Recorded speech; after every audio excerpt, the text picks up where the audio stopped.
Visai neseniai, vasario 16-ąją, iš lietuvių žaidimų kūrėjų Fluxo Games išėjo žaidimas Book Smugglers – knygnešiai. Jame yra pasakoma apie spaudos draudimo metus nuo 1864 iki 1904, kai po 1863 nesėkmingo sukilimo caro valdžia uždraudė lietuvišką žodį. Tai yra lietuviškai lotynišku raštu spausdinamus tekstus. Ir juos knygnešiai gabendavo kontrabandą iš karaliaučiaus serverio. Taigi šiame žaidime mes žaisime už knygnešį, kurio pagrindinis tikslas ir yra atnešti tą lietuvišką žodį. Šio žaidimo Steam raktą apžvalgai gavau iš pačių kūrėjų. Kad ir kaip norėtųsi lietuviško survival horror, ta tema, kur knygnešys koks Jurgis Belinis ar dar kas nors galėtų bėgti nuo žandaro, slėptųsi, kur būtų visokio veiksmo ir kur ant galo tu galėtum pasimti su moškėtum, kai koks rambasikas pravaryt ir lietuviškų žodžių užmušti kokį tai žandarą ar kokį carinės Rusijos veikėją. Ar su kokiu Jurgiu Beliniu nužudyti daugiau ten žandarų nei visoje carinėje Rusijoje realybėje egzistavo. Deja, biudžetai pas mus netokie. Svajonės apie žaidimą Jurgis Belinis, kraujas ir kerštas dar nėra galimos. Tačiau reikia pasižiūrėti tai, ką mes turime dabar. Ir ką mes turime dabar, aš manau, yra visai neblogas žaidimas, kaip iš adventure tipo žaidimų. Pagrindinėse misijose mums reikės nunešti knygas iš taško A į tašką B, panašiai kaip ir realiems knygnešiams. Kol ten judėsime, iškils daugybė įvairių siužetų ir jums bus suteikiami pasirinkimai, nuo kurių priklausys jūsų kaip knygnešio reputacija. Daugelį misijų galima pasirinkti tylų kelią, slinkti per miškus, vengti patrulių, naudoti aplinkos objektus kaip priedangą. Pradžioje mūsų išgelbėjo Motiejus Valančius ir jums duoda pasirinkti iš 3 veikėjo klasių – dainiaus, biurokrato ir ūkininko. Visos jos turi savų sugebėjimų, tačiau žaidžiant stipriau nepasijaučia. Jeigu iš bandito nusipirkote šautuvą, galėsite atsišaudyti prie žandarus ar apsiginti nuo jūs kelyje puolančių žvėrių. Tiesa, yra daugybė random faktorių. Pavyzdžiui, jūs galėsite prisėsti pas samogonininkus ir gali būti, kad jie bus padorūs žmonės. Gali būti, kad jie jums duos snukį. Priklausomai nuo situacijos, jūs galėsite prarasti knygas dėl oro sąlygų ar plėšikų. Šoninės misijos yra vizualinės novelės pasirink savo nuotykį stiliaus. Ir jų dėka galima sužinoti papildomai apie realių asmenybių, tokių kaip Jurgio Belinio, Matiejaus Valančiaus, Jono Basanavičiaus ir žaidimų veikėjų istoriją bei likimus. Taip pat ir užsidirbti papildomos reputacijos ir valiutos. Taip, žaidime yra reputacijų sistema. Jeigu padėsite žmonėms, būsite geriau vertinami. Jeigu jo žudysite, jūsų vengs. Žaidimo pradžia yra sudėtingesnė, nes neturėsite pinigų, tačiau nuo vidurio pasidaro lengviau, ypač kai turite rublio. Ir galite įpirkti įrangos bei maisto. Po kiekvienos misijos jūs grįžite į užeigą, kurioje sutiksite kelis nekalbius veikėjus, iš kurių galėsite pasirūpinti daiktų tolesniems misijoms. Taip pat galėsite perskaityti koduotas žinutes, kurios atrakins šalutinių misijų. Sunkioji šio žaidimo dalis yra pralaimėti prarandant visas knygas ar išeinant ant neigiamos karmos. Tai yra, norint uždirbti blogą pabaigą šiame žaidime, reikia stengtis. Neigiama karma duoda galimybę, kad blogesnis rezultatas įvyks 5 procentus dažniau. O gera karma duoda tai, kad geri įvykiai įvyks 5 procentus dažniau. Patys knygnešiai nėra labai ilgas žaidimas. Jeigu eisime per pagrindinį siužetą, tai užtruks apie valandą. Jeigu su papildomomis misijomis, apie 1,5 valandos. Tai daug ar mažai paliksiu spręsti jums.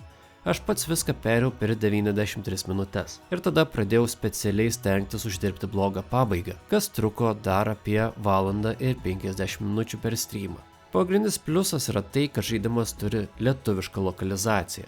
Ir taip, jeigu jums norisi japonų kalbos, galite pasirinkti ir ją. Ir tada sakyti Milda-san, daidžiabu desu. Ir galima žaisti ir anglų, ir vokiečių, ir rusų, ir kinų, ir japonų kalbomis. Žaidime vaizdo intarpų nedaug. Yra vienintelis žaidimo pradžioje anglų kalba su pasirinktos kalbos subtitrais. In 1863, people rose up against the empire, but the revolt was crushed. The Tsarist regime banned all printed materials in the Latin alphabet, and unless written in Cyrillic, every single book, pamphlet, and prayer was now forbidden. For Lithuanians, these printed words were more than ink on paper. They were memories of ancestors.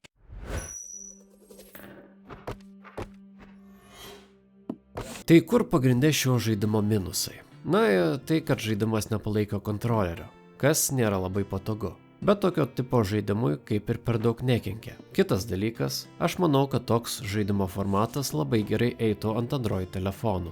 Ko pagrindė man trūko žaidimo dalies, tai situacijų įvairovės ir random faktoriaus.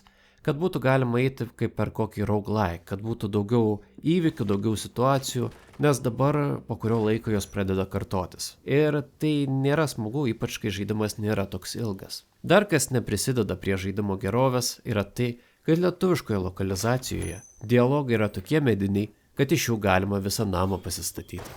Toliau yra tokie menknikai dėl pačio dizaino. Teta pagrindinėme lange, užeigoje, kur parduodamas maistas, tiesiog stovi patamsėje su žudikė šypsena, be jokios reakcijos kaip kokiame siaubeke, kas nei tvora, nei mėta. Tame lange gali paspausti ant žvakės, kad kristų ten yra skylė sienoje, bet pati teta kažkaip niekaip nereaguoja į žaidėjo veiksmus. Šitą dalyką aš manau galima labiau pagyvinti. Pavyzdžiui, yra toks senas žaidimas Swords and Sandals 2. Mano nuomonė tai yra legendinis žaidimas, kuriame be kovų gladiatoriaus arenoje, kur pjaustai rankas ir kojas, ten yra keletas segmentų su parduotuvėmis, kuriuose jeigu mes nusiperkame kažką, pardavėjas ten džiaugiasi. Jeigu nieko neperkate, ten pardavėjas daužo stalą, kad išvaistėjo laiką ir taip toliau. O tokio gyvumo aš norėčiau. Dar viena nuodėmė yra tai, kad užeigoje gali išpilti gerą alų. Dabar dėl žaidimų, vienas aspektas, kurio man asmeniškai labai pritrūko, tai ryškesnio boso tipo susidarimo. Visos kovos vyksta prieš eilinius žandarus, patrulius ar karininkus.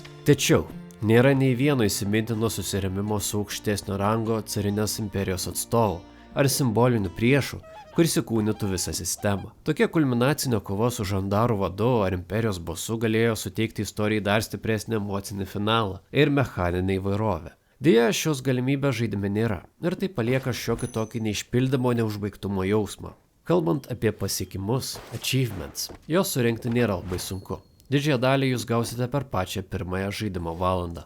O tai bendrai, žaidimas gan paprastas ir per daug neapkraunantis. Ir pagal temą jis unikalus. Kadangi Lietuvos istorija kompiuteriniuose žaidimuose yra mažai tyrinėjama. Kitas žaidimas su panašia tematika ir lietuviška lokalizacija vadintųsi Crowns and Pounds. Na, o šiam žaidimui iki vasario 23 vyksta išleidimo išpardavimas.